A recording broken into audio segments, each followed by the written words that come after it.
Hey everybody, and welcome to another episode of the RPG Companion Podcast, the companion podcast to Magic with Zuby, where we talk about all things Dungeons and Dragons and some other RPGs as well too. So today's episode, we're going to be doing a little bit something different. This is definitely going to be meant more for video rather than audio, but you're more than welcome to listen to just the audio. But you might have a better liking of watching the video than just listening to the audio, because I made a PowerPoint presentation for today's video or today's episode. So before we begin, let me get a few little ads out of the way. This podcast can be found on iTunes, Google Play, Stitcher, TuneIn Radio, and Spotify. And you can also find me on Twitter at Magic with Zuby, on Instagram at magic_with_Zuby. And you can reach out to me via email at mtgzuby@gmail.com.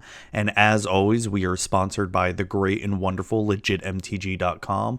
If you want to get any magic products and your order is over $2 or more, then you will get free shipping at legitmtg.com. So let's go ahead and begin with today's episode here. So we are doing a comparison of Dungeons and Dragons 5th edition and Pathfinder 2nd edition. So I have been steadily diving into the world of Pathfinder, and it has been very exciting to learn that system and also play it as well too. It has been very fun. I still like D&D 5th edition, but Pathfinder 2nd edition is almost scratching a different kind of itch that I've been wanting out of a tabletop RPG. So today's episode is not really to go over which is better and which is worse. It's really to go over a lot of the differences here as well too. I'm trying my best to take a neutral stance for this. So we're going to be going over a few different topics here. We're not going to dive super deep into every single thing here, because otherwise this episode would just be unmanageable and pretty boring, and frankly, I don't want to go at length into everything here. So we're going to instead be touching briefly on each topic and sort of discussing the differences between the two systems here. So first, we're going to be discussing character creation between the two. What are the differences between the two? Next, we're going to be going over combat as well too. What are some of the different things you'll find in each system for the combat? And then next, we'll go over skills, meaning the type of skills like athletics, acrobatics, arcana, stuff like that. What are the differences between that?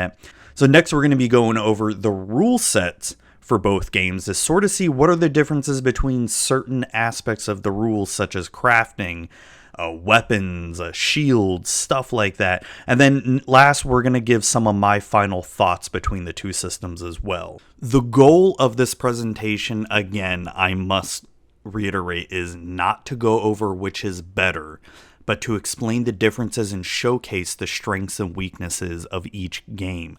I feel like that is very important. This is not a which game is better, because other people may enjoy D&D 5th edition more than Pathfinder and vice versa, and there may be people who don't like either of them, and that's okay. So this is just to go over for people that are curious out there to see what are the real differences between both games here. Now, to start off with, we're going to be going over character creation. Now, we're going to be using the following as an example for both games here. We're going to be using dwarves as for the race. We're going to be using the fighter class from both systems, and we're going to be using the soldier warrior background from both systems as well too. Now, granted, each class is very different, as we know that, between marshals and spellcasters, but this is just to give an example of how to create a very basic character like this in both systems here, to sort of showcase how different they both are.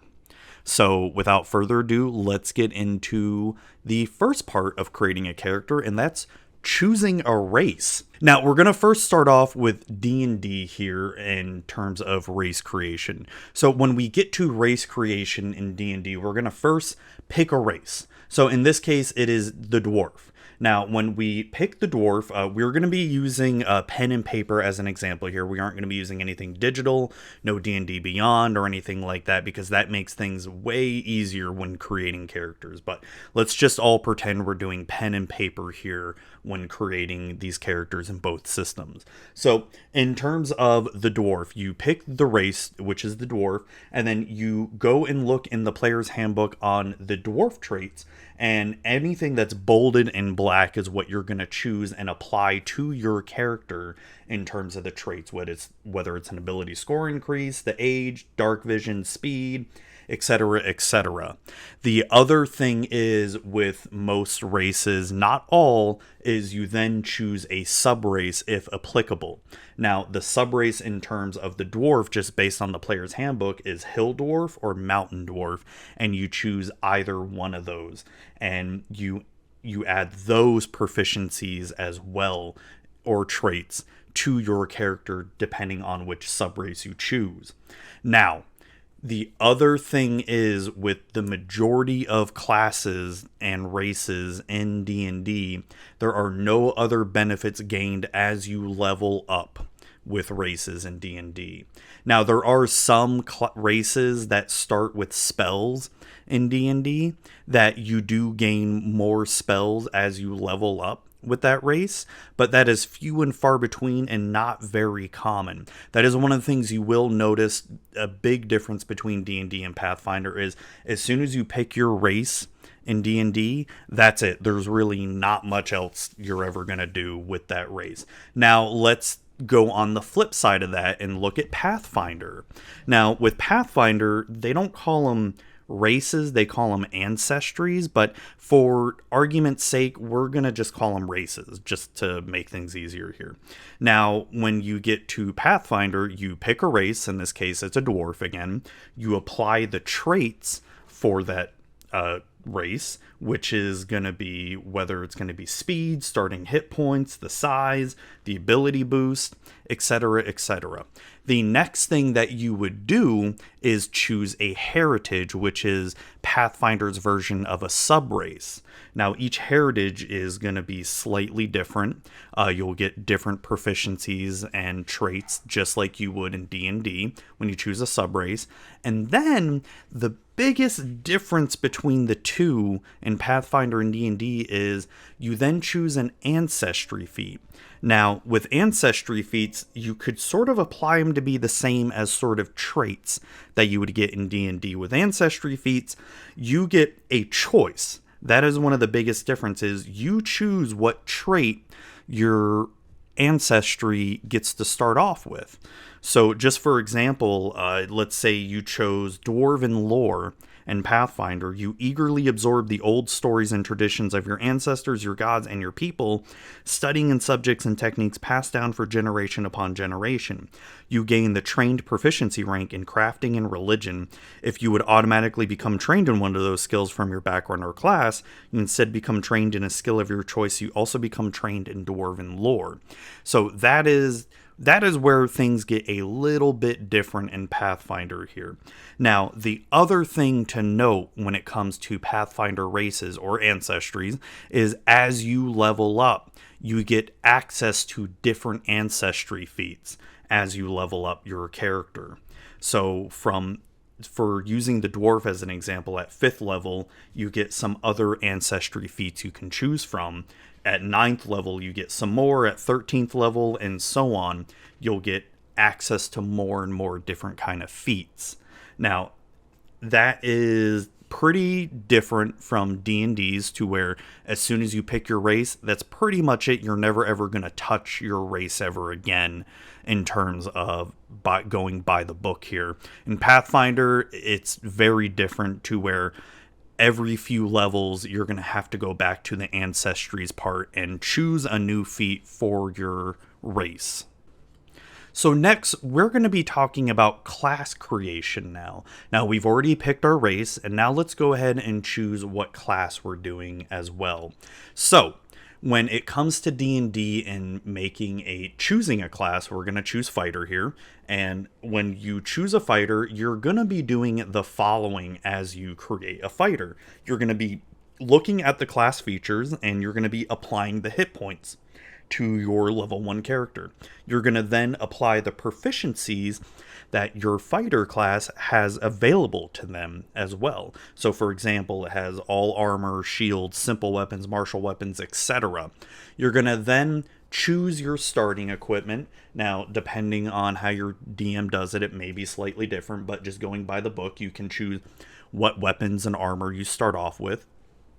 And then you're also going to apply any other kind of class features you start off at level 1 as well.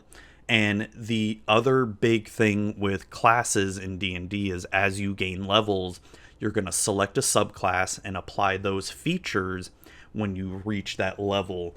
Most classes in D&D will either get a subclass at level 2 or level 3. In the fighter's instance, you will get it at level 3. You get to choose a subclass, an archetype, for instance. And the only other difference is as you level up. In fighter, you're going to learn new features as you level up, and there is a chart in page 71 of the player's handbook for the fighter that shows what you will gain as you level up in your class. That is pretty much it. It's pretty cut and dry in terms of what you're going to be doing as you level up your fighter. Now, going back to Pathfinder here, we're going to be doing something pretty similar here. So we're going to choose the fighter class for Pathfinder, and very similar, you're going to be applying hit points to your race, or your class, I should say.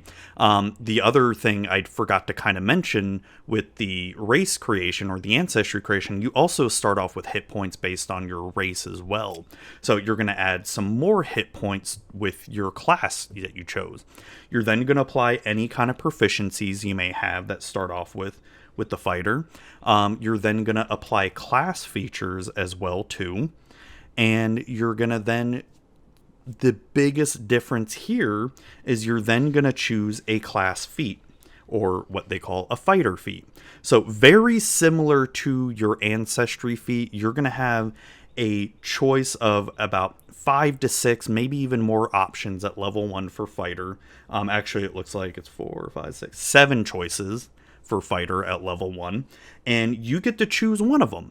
And that is what I like about that, is that kind of makes your fighter unique off the bat, right? Whereas the level 1 fighter in D&D, no matter what you choose, you're always gonna sort of be the same. Now, you know, you can make the argument you get a fighting style at level 1 with in D&D, but it's pretty cut and dry and same there. You still get you still get a bit of a choice there with it.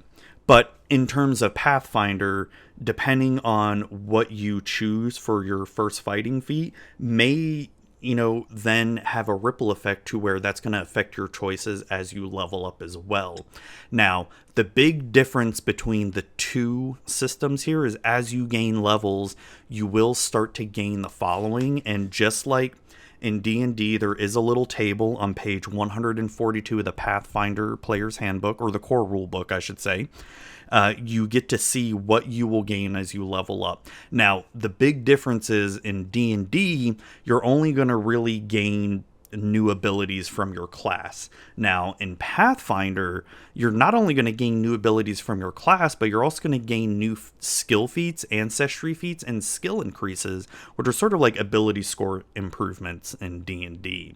So right there, you can already see a major difference between the two. You get a lot more choices and unique customizations in Pathfinder, whereas in D&D, pretty much once you choose your subclass, you're going to get those skills no matter what. So the next thing you're going to be doing when creating your character in D&D is you're going to then choose a background. Now, for this example, we did choose the soldier background. And once you choose that background, just like when you're picking a race and picking a class, you're going to look at that background and apply the following. You're going to apply any skill and tool proficiencies that background may have. You're going to then apply any equipment they may have as well too. And you're going to also develop your character's personality. Now, this is where if you want to go by the book, you can develop the following with your character's personality: traits, ideals, bonds, and flaws. And the player's handbook does a really good job at coming up with some pre-written of all those personality traits and ideals, bonds, and flaws. Now, you don't have to choose those at all, but for when you're making a character and you want to try to come up with something pretty quick, these can help you, and then you can just sort of develop it as you go on. Now, that is a little bit different when we compare Pathfinder's ability or Pathfinder's backgrounds as well here too. So we're going to be, I chose the closest to soldier and Pathfinder as of right now, and that was the warrior. So in terms of Pathfinder, you're going to choose your background. You're going to choose 2 ability boosts as well. One must be to strength or constitution, and one is a free ability boost. And then you apply any skill boost as well too. So for the warrior, you gain the intimidation skill and the warfare lore skill, and you gain the intimidating glare skill feat as well. Oh, and you also apply any lore skills. That's part of the skill boosts and skill feats as well. So, and then that's pretty much it when it comes to the background for Pathfinder. That is one thing that I feel Pathfinder lacks a little bit, is a more of the role-playing aspect of it, because you have to really develop your character's personality by themselves. And some people may like that and some others may not. I personally like what D&D does, where it just sort of gives you a little bit of a helping hand to try to figure out your character's personality. But some others may just be like, well, I'm going to figure out their personality as I play them. And that's perfectly fine. So that is one big difference. For the most part, it's very similar. You don't get any equipment from choosing your background in Pathfinder, but you do get sort of similar things, skill and tool proficiencies and some skill boosts and skill feats. It's pretty similar on both sides there. Now that is character creation. That is character creation in a nutshell for both games. Now, obviously, there's a lot more to it. We can get more granular and finer detail on that, but for the most part, that's it. That's really the basics of both systems there. Now, right off the bat, you can already tell Pathfinder really prides itself on trying to make unique and customizable characters for you to just dive in and try to really figure out the character you want to make. And D&D, on the other side, is really just, it seems very friendly for newer players to be able to just dive in, choose a character, apply the traits, boom, go. And just you can make a character really quickly after you get used to the idea of making a character. It really feels like Pathfinder, you want to spend more time trying to develop your character as you go on. Now, the next thing we're going to be discussing is combat. Now, combat is very important in a game like both of these, because that is going to be the majority of how you build your characters, how effective they're going to be in combat. Now, both systems are pretty different in terms of the way they do combat when it comes to your turn. So let's just briefly go over both of them here. Let's start off with D&D 5th edition. Now, you're going to get a certain set of actions you can do on your turn with D&D. You get a movement, which is your speed. You get an action, which is going to be your physical attack or a spell casting attack. You get a bonus action, which sometimes allows you to cast a spell or do another kind of physical action. And then you get a reaction. Now, reactions are usually taken when someone like your enemy does something to trigger off that reaction. A very common example is an attack of opportunity. So when they move out of your square, you can then take a reaction to then try to attack them again. Now, when it comes to those 4 basic things, now there's also free actions that you can do in D&D, but for the most part, that's sort of a given. There's really not too much that gets done there, like maybe pick up a sword, something like that. So it all depends on what your DM allows. But for the basics of D&D's combat here is you can do any of these actions here at any time. So you could do an action, you can go attack the person, and then you can do your movement and then do a bonus action, or you could say, I'm going to move 10 feet, attack, use your action, maybe do a bonus action to disengage, and then use the rest of your movement right there. So So you have your way you could do this at any time, and you're not just limited on just doing it once, or once you do that movement action, that's it, you're done. You can't move anymore. And the other thing that D&D has that's very different compared to Pathfinder is the advantage and disadvantage dice. Now, advantage and disadvantage is usually given to when you're either flanking an enemy or based on a spell or ability that's giving you advantage or disadvantage, or a condition that's giving you advantage or disadvantage as well too. So with advantage and disadvantage, what that means is when you go to do an action or an attack or a spell attack, you're going to roll 2d20. Now, when you have advantage, you're going to take the highest of the two. When you're at disadvantage, you're going to take the lowest of the two.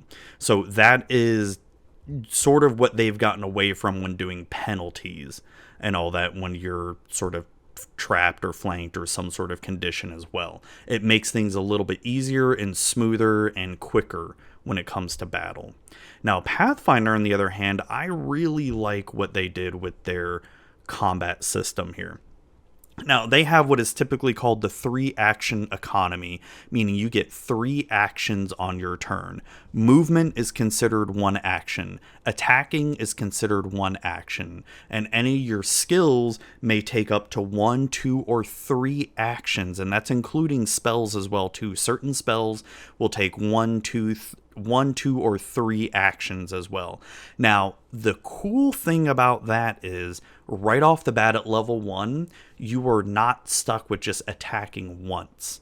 Now, the caveat to that is you do get penalties if you try to attack more than once.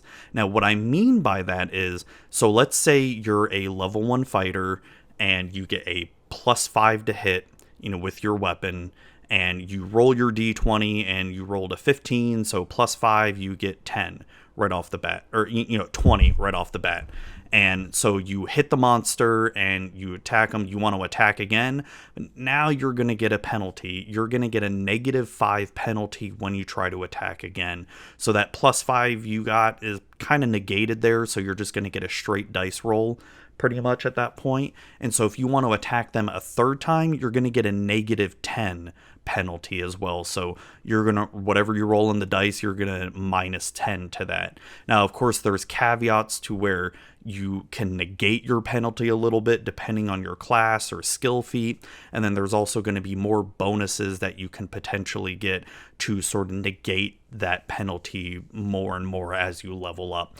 But that is a big, big difference between the two systems right off the bat, because most classes don't have the ability to attack a second time until they get up to a higher level in D&D 5th edition. Now, most of the times when you're doing dual wielding in D&D, you can use a bonus action to attack with your offhand, but that's sort of it. If you're not dual wielding, then you're kind of stuck just attacking once.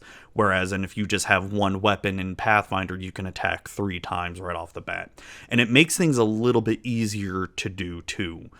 You also get a free action, which, just like I explained in D&D, is very similar to where you pick up a sword, you do something simple, right? And you do get reactions in Pathfinder 2 that are very similar to D&D. So not all classes get attack of opportunities in this system here as well. There's certain classes that only get attack of opportunities as a feat.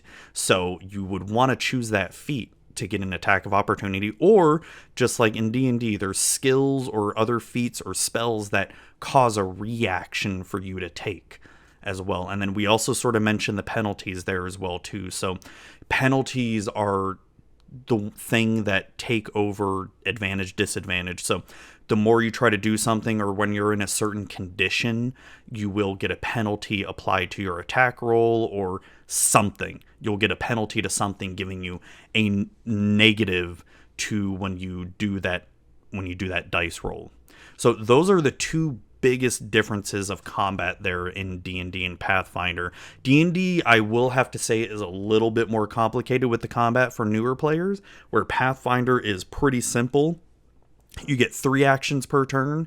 You look at your skills and abilities you have. They all have an action cost, and you spend those action points every turn, and boom, there you go. that's really it.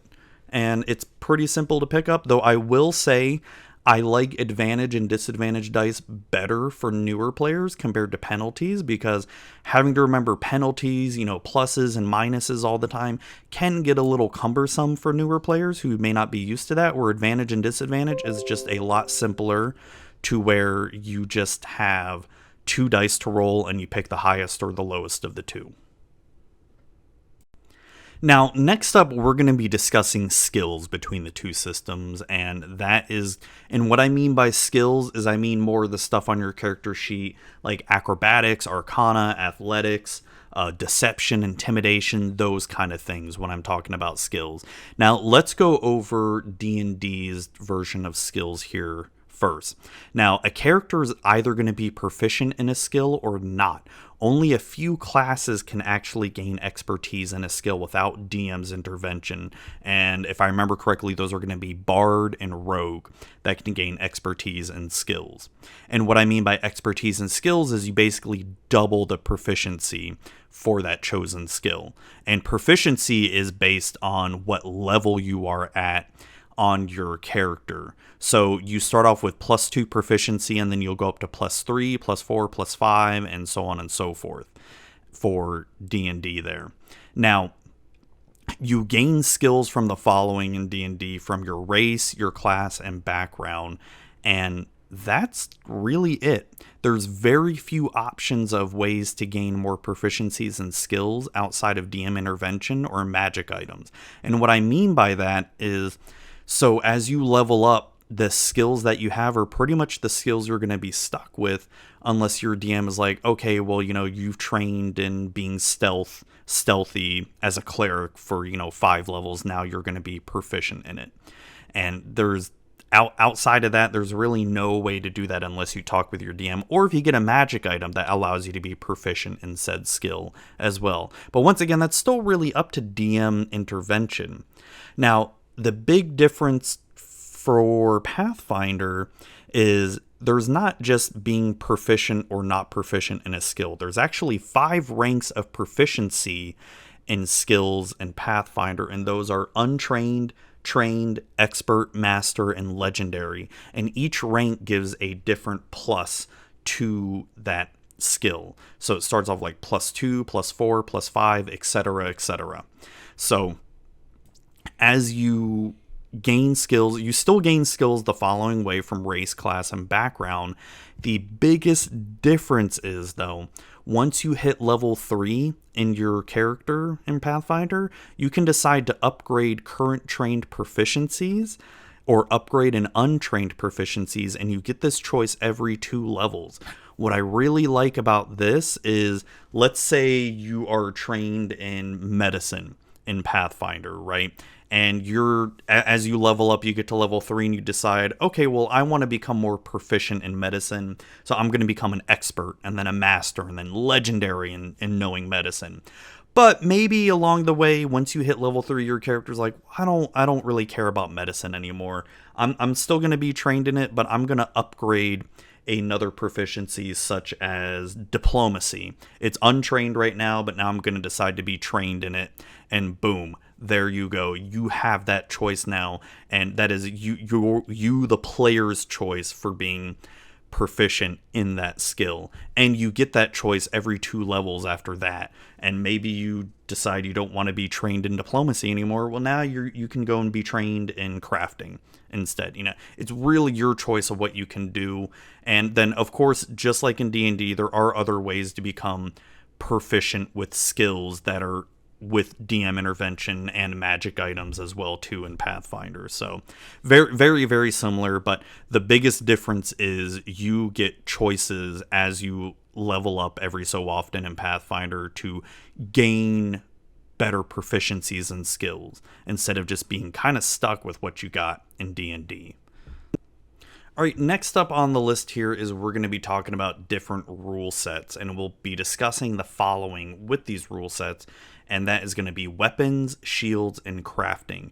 Now, just as before, we're not going to get too deep on each one, but I want to sort of showcase the difference in the rule sets between each systems here. So let's go ahead and get started with weapons.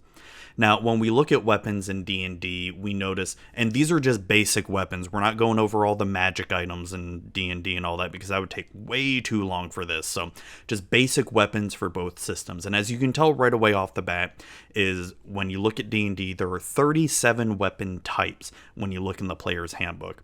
And then each of those have different traits. And what I mean by traits is some of them are going to be finesse weapons or two-handed weapons, or they're going to be ranged weapons, stuff like that. And there are 11 of those weapon traits. And when you get an example like a great axe, it is going to be heavy and two-handed are the two traits, and it is going to have a 1d12 with slashing. Now, when you look at the other side of Pathfinder here, you'll notice a very big difference that there are 78 weapon types, 32 weapon traits, and just an example is a great axe. Great axe is very similar to the great axe in D&D, but there's a big difference. It's two-handed, and it does have a sweep trait, and it has 1d12 slashing. So one of the biggest differences that I see here between the two is not just the amount of traits, but the amount of flavor weapons as well too that Pathfinder has. So one of the things that I get asked about a lot with my players, especially ones who like to make monks, there doesn't seem to be a whole lot of monk-like weapons like katars or maybe clan daggers or something like like nunchucks or katanas, anything like that. Now, you could use, substitutes for that in D&D, but it's sort of a big flavor thing that you don't really see that a lot in D&D. Now, obviously you can make stuff up. There's stuff there online, but for people like myself that love to use the official stuff written by the companies, I really like the fact that Pathfinder Paizo has added stuff like nunchucks and katanas and kamas and katars for those kind of classes like ninjas or assassins or samurai or monks as well for you to be able to use. Now, even though they may do the same kind of damage as a short sword or a quarterstaff or anything like that, but it's just sort of that flavor that you could actually choose it. The other big difference is the amount of traits. Now, D&D's traits are pretty simple here, which is nice because having too many traits and having to remember what they all do can be a bit overwhelming, and the traits are pretty simple. Now, there's versatile, there's two-handed thrown, those are all pretty simple traits here. One of the things that I really, really like with Pathfinder, what they do is some of their other traits like a backswing or a sweep or a trip or a shove trait abilities. So let's say you have something, so for the example of a trip trait would be something like a bow staff that a monk may use.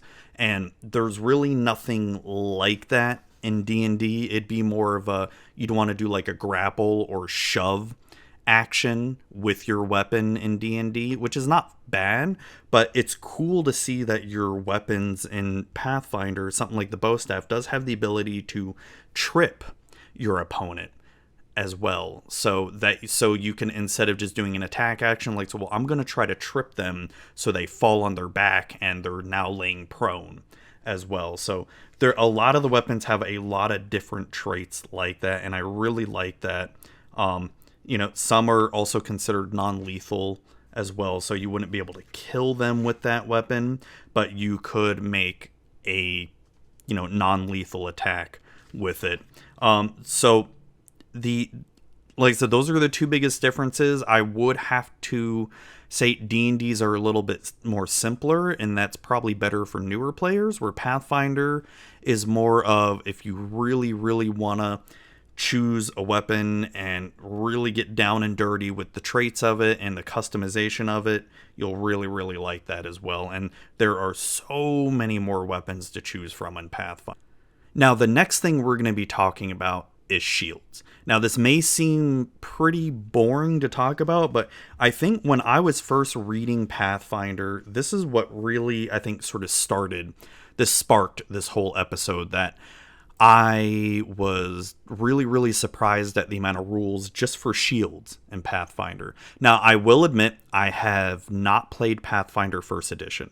I have only played Pathfinder Second Edition. I have read over the rulebook of Pathfinder First Edition, but not enough to be well versed in it or even be able to speak on behalf of it. So the thing is also is I've only ever played in Pathfinder. I've never DM'd Pathfinder, whereas D&D, I've been both a player and DM a lot. So one of the biggest things that really got to me at first was, holy crap, there's all these rules for shields that I personally love as a DM and a player, and then I look at the shields for D&D and I'm like, oh, that's it. There's really nothing else. So just to go over it really quick, in D&D, shields just grant its user +2 AC, +2 to your armor class. There's no other rules stated for cover or taking damage or breaking the shield as well. That's all really going to be up to your DM. And there's really only one type of shield in the game outside of magic items. I have to specify outside of magic items, because with magic items, there are plenty of other shields out there that are big, small, so on and so forth. But when it comes to just mundane, common items, there's only one type of shield in the game, and that's it. There's no other rules for it. Now, when you look at Pathfinder, you have 4 different types of shields just to start off with, and outside of magic items, that each have different AC bonuses. They are buckler, wooden shield, steel shield, and tower shield. And you also have to use an action in order to gain the AC bonus to raise the shield. Now, that is sort of the same in D&D, where you have to quote unquote don the shield and state that you're wearing, holding it up as you're fighting to gain the +2 AC. But for the most part, most DMs like myself, as long as you're not using a 2-handed weapon and you have a shield, I'm going to always assume that you're going to be going into combat with your shield at the ready in D&D. But in Pathfinder, it's a little bit slightly different, that you don't get that AC bonus unless you use an action to raise the shield. And the other thing about it is shields can break based on how much damage they take, and there is a little calculation for that as well, because each shield has its own kind of hardness and toughness as well too. The other thing that I really like with the shields in Pathfinder is, especially the tower shield, is you could use that to get half cover and basically double the AC bonus you would get when you're using that. So that is really the main differences between the two. I love the fact that Pathfinder has different types of shields you can get, and there's really nothing like that in D&D. And now I'm sure at the time of this recording, maybe there will be more different kind of mundane shields as the game goes on, but as of this recording, there's nothing right now, nothing in any rule book for D&D 5th edition as of right now.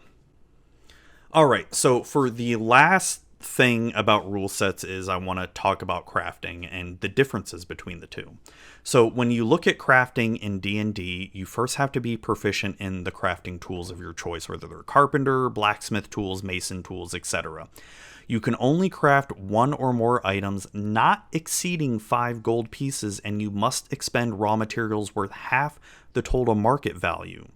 If you craft something greater than 5 gold pieces, you make progress every day in 5 gold piece increments until you reach the market value of the item. No rolling required to see if you pass or fail. Now, the thing that I kind of don't like about the rules for crafting, and this is all based off the player's handbook. I do know there are additional crafting rules in Xanathar's guide, but just going based off of what the player's handbook says, if you wanted to craft a longbow in D&D, a longbow, just based off its cost, is 50 gold pieces, and you can only do 5 gold piece increments. It would take you 10 days in order to craft a longbow. Now, the rules in Xanathar's, if I remember correctly, you can have other people help you to help produce that faster in order to get the item done quicker. So if you have 2 people helping, then it's an extra 5 gold a day. So meaning 10 gold, so it'd only take 5 days instead of 10 days.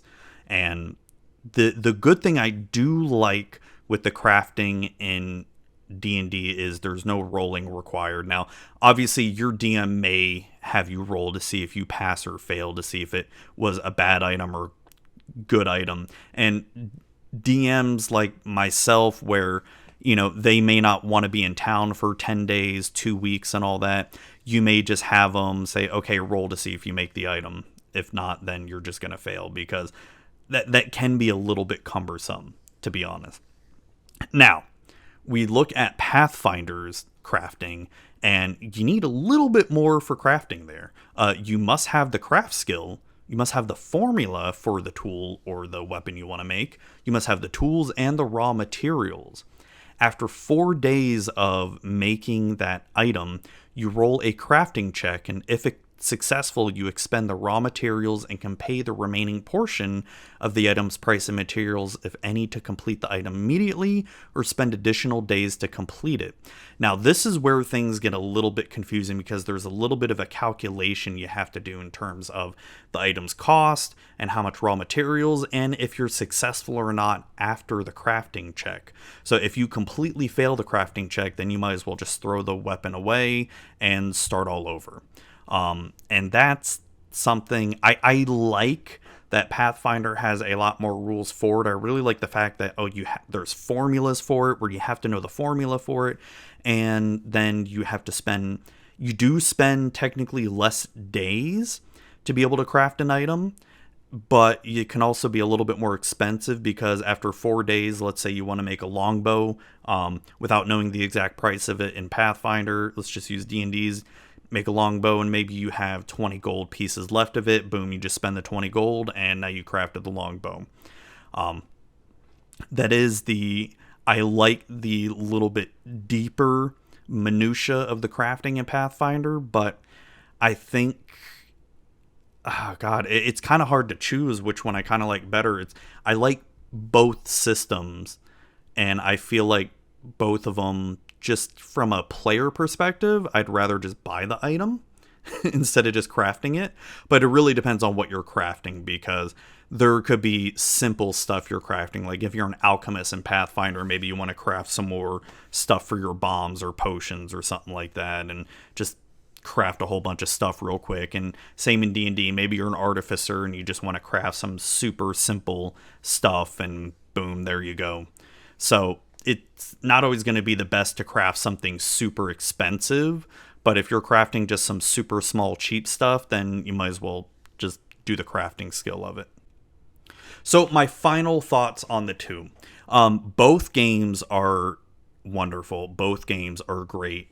And I love the resurgence of just RPGs in general, that both games have had an effect on the RPG community here.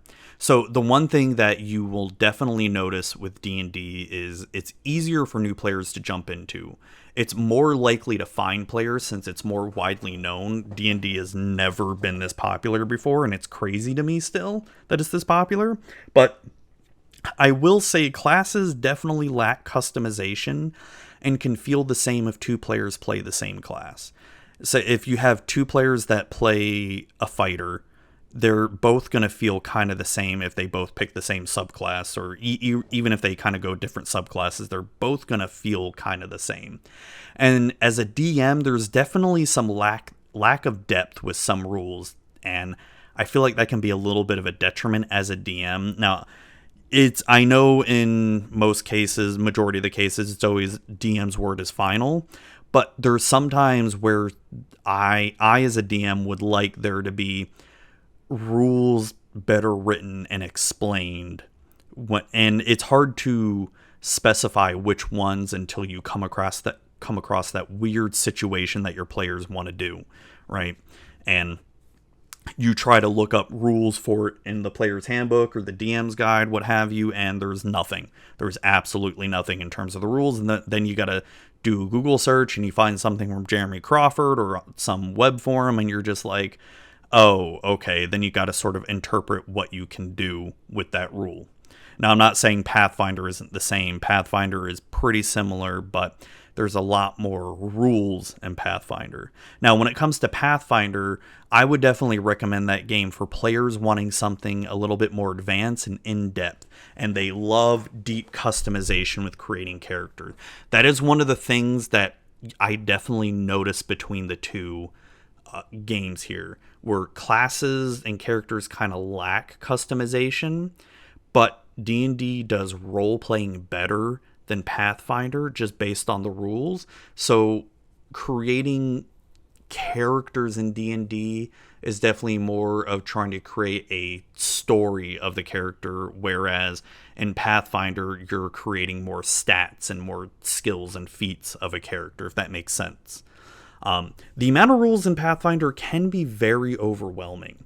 The core rule book is very big. It's over, well, how many? Like, I know it's definitely over 600 pages. Yeah, it's definitely over 600 pages long, and it's overwhelming. There's a lot of stuff to know about Pathfinder, and even after reading through this core rule book 3 or 4 times now, there's still stuff that I still don't know about. I mean, same goes for D&D 5th edition. I've been playing this, I've read the book I don't know how many times, and there's still small stuff that I don't know. But I will say for Pathfinder 2nd edition, you will have a harder time finding people to play with because it's not as popular. It's definitely not as popular. It has that intimidation factor of, oh my gosh, it's a very grindy and mathematical game. It's a spreadsheet game and all that. While I understand that 2nd edition is a lot simpler than 1st edition, it still has that effect of people wanting to sort of steer clear of it because it can be so in depth and very, very overwhelming for newer players. So I still like it. I still think it's a great game, and I personally enjoy both. So there you have it. That's the end of the episode. I hope you really enjoyed this little presentation here, and let me know your thoughts of it. Did I do well? Did I do bad? What did I miss? What did I forget? Let me know, and I hope you all enjoyed this and have a great day.